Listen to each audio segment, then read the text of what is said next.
Halo teman-teman, selamat malam dan salam sepak bola. Timnas Indonesia berhasil mengkoleksi 3 poin pertamanya dalam pertandingan perdana ketika bertandang ke markas Myanmar dalam ajang Piala AFF Championship.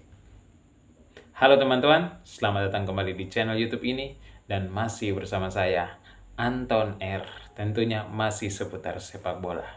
Ya, kita ngobrolin bola tipis-tipis.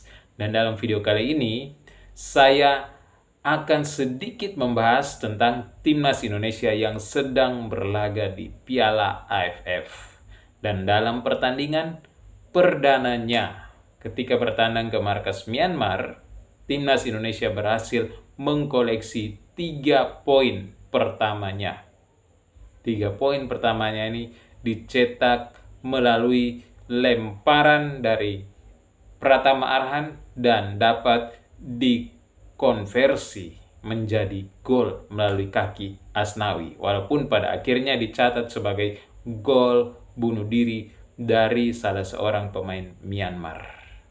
Begitu teman-teman. Dan dari hasil ini, Timnas Indonesia berhasil memenangkan pertandingan dengan skor 1-0.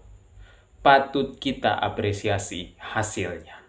Hasilnya tentu kita patut apresiasi karena hasil pertandingan pertama ini cukup positif.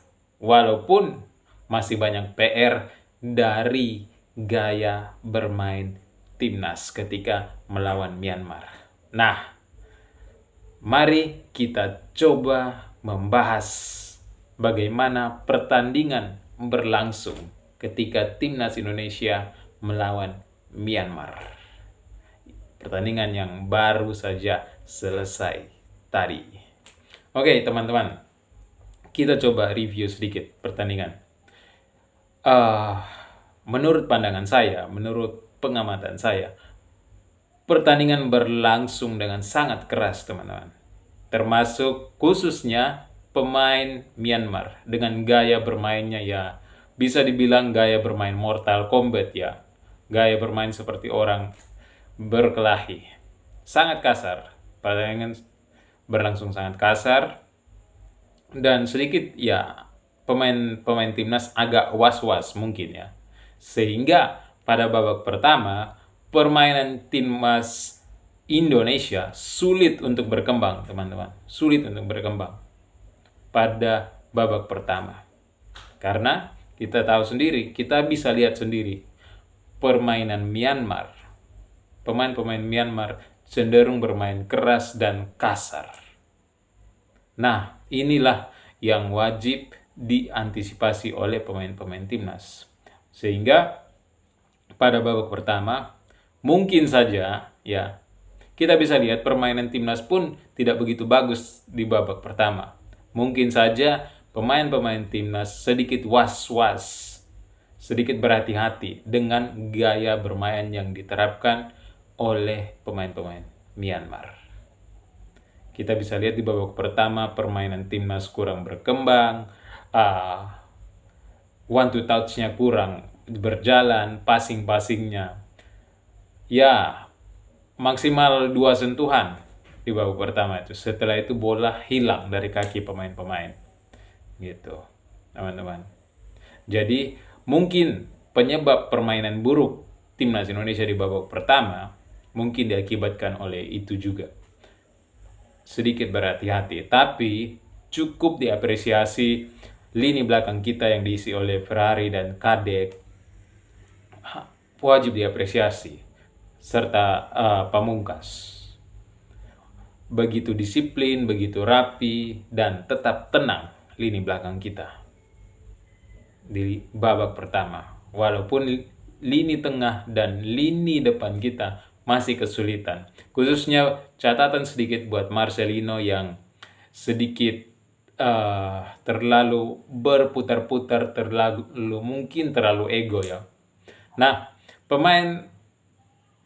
permainan timnas ini menggunakan formasi seperti biasa, ciri khas Sintayong 3-4-3. Di belakang ada Ferrari, Kadek, dan Pamungkas. Dan di tengah ada Arkan Fikri, dan beberapa nama yang saya kurang hafal ya teman-teman. Ada Pratama Arhan, ada Marcelino ditempatkan juga di sedikit ke depan gitu. Namun beberapa pemain senior seperti Asnawi, Pratama Arhan, Marcelino terlihat cukup ada terlihat kayak seperti ada ego di sana ya. Mungkin karena mereka sudah pernah bermain di level senior, mungkin catatan sedikit buat mereka, ada sedikit ego yang membuat mereka terlalu kurang percaya dengan teman, sehingga membuat harmonisasi antara pemain, ya koordinasi antar pemain kurang di sana.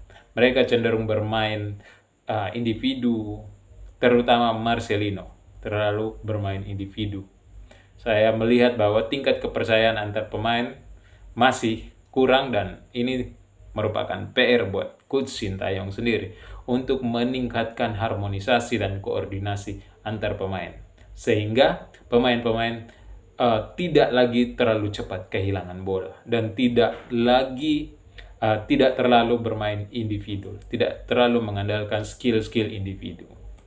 Dan ini menjadi kunci bagaimana kita lihat beberapa peluang yang dihasilkan dari skill-skill individu gitu. Nah, ini adalah sedikit PR, mungkin bisa dikatakan catatan negatif, tapi sedikit PR buat Coach Sintayong untuk lebih mengeratkan koordinasi antar pemain dan harmonisasi antar pemain gitu. Sehingga saya melihat di lini depan kita, ketika dalam posisi menyerang, lini depan kita terlalu jarak antar pemain terlalu jauh gitu. Jadi kita sering melakukan shoot langsung ke gawang Myanmar, yang mana tidak buruk juga shootnya ya, tapi harusnya ada jarak antar pemain itu didekatkan lagi, sehingga mudah untuk pemain-pemain melihat peluang-peluang yang ada dari pemain temannya, dari pemain lain begitu. Tidak langsung di shoot ke gawang lawan, itu maksudnya ya. Oke, di babak kedua Coach Sintayong memasukkan beberapa pemain seperti Rafael Struijk, ada Ronaldo, Kuate, dan beberapa pemain lagi. Ada 5 pemain yang dimasukkan.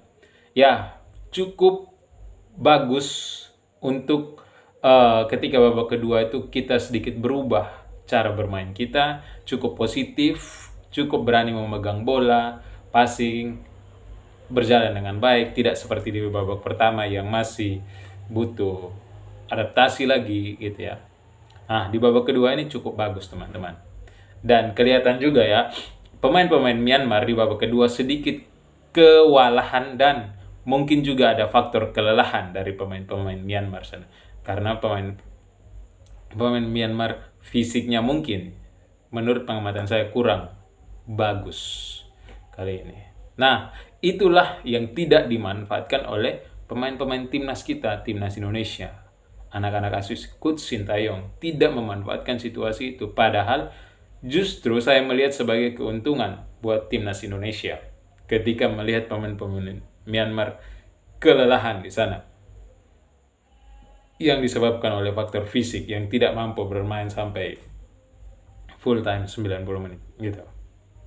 Nah, harusnya pemain-pemain timnas Indonesia yang masih, menurut saya fisik pemain timnas Indonesia itu sudah sangat bagus, sudah unggul dari pemain-pemain Myanmar. Namun sayangnya kita tidak mampu mengkreasikan tersebut, memanfaatkan hal tersebut, situasi tersebut, mengkreasikan, menciptakan peluang-peluang yang ada. Itulah PR buat lini tengah dan lini depan kita. Karena walaupun Rafael Struijk masuk dan membawa vibes yang positif buat seluruh pemain, tapi Rafael Struijk pun lebih cenderung dribbling, bermain individu. Marcelino pun begitu, Pratama Arhan pun begitu, Asnawi juga masih yang terlihat kompak, malah pemain-pemain yang tidak bermain di level senior. Nah, itu mereka terlihat kompak, terlihat mempercayai temannya, lebih mau untuk memberi bola kepada temannya. Sementara pemain-pemain yang bermain di level senior cenderung bermain individu. Nah, ini juga merupakan PR buat Coach Sintayong. Bagaimana bisa meramu pemain-pemain ini agar lebih mempercayai pemain-pemain lain. Tidak ada perbedaan level di sana. Karena ketika kita bermain dalam satu tim, ya kita harusnya tidak berpikir lagi, oh dia bermain di level senior, kita bermain di level U berapa, begitu kan. Harusnya dipertegas lagi untuk para pemain. Jadi tidak ada, walaupun secara kualitas mungkin berbeda, tapi dalam sebuah tim harusnya tidak ada perbedaan tersebut. Itu. Jadi itu PR buat Coach Sintayong. Sehingga kedepannya Coach Sintayong bisa lebih meningkatkan koordinasi antara pemain dan harmonisasi antara pemain. Sehingga pemain-pemain timnas Indonesia sendiri semakin percaya dengan rekan setimnya. Gitu teman-teman. Dan ya, pada akhirnya kita harus apresiasi kemenangan tersebut adalah hasil dari kerja keras pemain-pemain timnas Indonesia. Dan kedepannya saya melihat bahwa grafiknya kita akan semakin naik. Maksudnya lawan kita akan semakin sulit, dan semakin sulit. Apakah target kita bisa ke final? Apakah mampu diwujudkan oleh Coach Sintayong? Nah, itu menjadi pertanyaan buat timnas Indonesia, buat kita sebagai fans dan timnas Indonesia. Pertanyaan juga, PR juga buat Coach Sintayong, gitu. Ya minimal semifinal dulu lah, karena saya melihat masih banyak PR termasuk di lini tengah dan lini depan kita. Tapi untuk lini belakang kita memang sudah cukup solid maksudnya sudah cukup solid. Koordinasi antar pemain di lini belakang, termasuk Ferrari dan Kadek, catatan positif buat mereka. Ya, sedikit PR buat lini tengah, lini depan yang masih terlalu bermain individu, termasuk buat Marcelino dan pemain-pemain senior yang bermain di level senior, Pratama Arhan, ada Rafael Struijk, Asnawi juga harus sedikit menurunkan ego sehingga lebih percaya kepada pemain-pemain lain. Begitu. Oke, itu saja video kali ini. Apresiasi buat kemenangan timnas Indonesia, tapi tentunya perlu ada koreksi-koreksi sedikit dari gaya bermain, strategi yang diterapkan oleh Coach Sintayong dan permainan timnas itu sendiri. Semoga kedepannya bisa lebih baik lagi dari cara bermain. Gitu. Dari segi hasil, ya tentunya tetap kita harus apresiasi. Oke, itu saja video kali ini. Sampai ketemu di video-video selanjutnya. See ya.